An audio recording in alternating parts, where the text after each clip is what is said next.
திறப்பிலே 5 நிமிடங்கள்.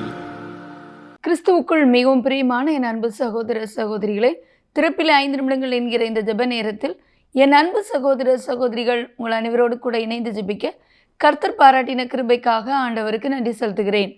இன்றைக்கும் ஒரு முக்கியமான காரியத்திற்காக நாம் ஜெபிக்க இருக்கிறோம்.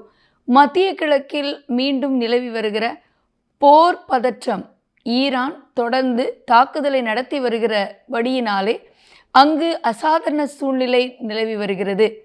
அங்குள்ள வெளிநாட்டு தொழிலாளர்கள் மிகப்பெரிய அளவில் பாதிக்கப்பட்டிருக்கிறார்கள் என்று செய்தி குறிப்பில் கூறப்பட்டிருக்கிறது. வெளிநாட்டு தொழிலாளர்களுடைய புகலிடமாக கருதப்படும் துபாயில் வேலை இழப்பு மற்றும் பொருளாதார பிரச்சனையினால் அதிகப்படியான பாதிப்பு அங்குள்ள நம்முடைய இந்திய தேசத்தை சார்ந்த தொழிலாளர்கள் மற்றும் தெற்காசிய தொழிலாளர்களுக்கு மிகப்பெரிய வாழ்வாதார பாதிப்பை உண்டு பண்ணி இருக்கிறது. அது மட்டுமல்ல, வெளிநாடுகளிலிருந்து துபாயில் அதிகமான தொழிலாளர்கள் தங்களுடைய வாழ்வாதாரத்திற்காக தங்கி பல்வேறு பணியில் ஈடுபட்டு வருகிறார்கள். தற்போது ஐக்கிய அரபு அமீரகத்தின் முக்கிய பகுதிகள் அல்லது முக்கிய தூண்களாக கருதப்படும் விமான போக்குவரத்து, பல்வேறு வணிகத்துறைகள், முக்கிய நிறுவனங்கள் எல்லாம் தற்போது வெகுவாக மூடப்பட்டு வருகின்றன. இதனால் மிகப்பெரிய வேலை இழப்பு, பொருளாதாரத்தில் உண்டான சீர்குலைவு அங்கே உண்டாயிருக்கிறது.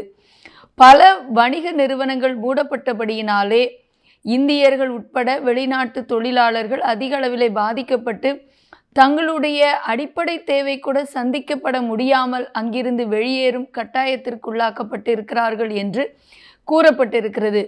தற்போது ஐக்கிய அரபு அமீரகமானது வணிக நிறுவனங்களை சரி செய்ய அல்லது அதனுடைய நஷ்ட ஈடுகளை சீர்படுத்தும்படியாக சுமார் 680 மில்லியன் அமெரிக்க டாலரை அது அறிவித்திருக்கிறது. ஆயினும் தற்போது வரையிலும் வேலை இழப்பும் அதே போல பொருளாதாரத்தில் உண்டான பிரச்சனையும் இப்பொழுது வரையிலும் சரி செய்யப்படவில்லை. ஏனென்றால் தொடர்ந்து ஏவுகணை தாக்குதல் அங்கே நடைபெற்று வருகிறபடியினாலே ஈரானுடைய தொடர் தாக்குதல் அங்குள்ள வணிக நிறுவனங்களை அதிகபட்சமாக மூட செய்திருக்கிறது. ஆகவே பலர் வேலை இழந்தது மட்டுமல்லாமல் அவர்கள் பொருளாதார ரீதியாக வாழ்வாதாரத்தை இழந்திருக்கிறார்கள் என்று கூறப்படுகிறது. ஆகவே ஈரான் தற்போது மத்திய கிழக்கு நாடுகளில் ஏற்படுத்தி வருகிற அந்த தாக்குதலை நிறுத்தவும், அமெரிக்கா ஈரான் மீது நடத்தி கொண்டிருக்கிற தாக்குதலை நிறுத்தவும், ஒரு சமாதான சூழ்நிலை உண்டாக தொடர்ந்து இதனால் பாதிப்புகள், வேலை இழப்பு, உயிரிழப்புகள் நேரிடாதபடி கர்த்தர் மனமிறங்க பாரத்தோடு ஜெபிக்க போகிறோம். ஜெபிக்கலாமா? எங்கள் அன்பின் பரலோக பிதாவே, ஆசீர்வதிக்கப்பட்ட நாளின் காலை விலைக்காக நன்றியோடு துதிக்கிறோம், ஸ்தோத்திரிக்கிறோம்.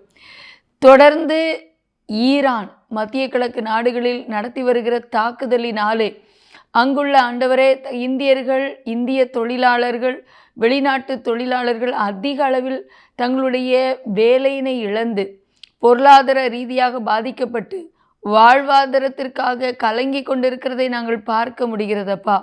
ஆண்டவரே, அவருடைய சொந்த தேசத்திலே உள்ள தங்களுடைய குடும்பத்தை எப்படி போஷிப்பது என்கிற நிலைக்கு அவர்கள் தள்ளப்பட்டிருக்கிறார்கள் என்பதை எண்ணி ஆண்டவரே, இந்த தாக்குதல் நிறுத்தப்படணும் அப்பா.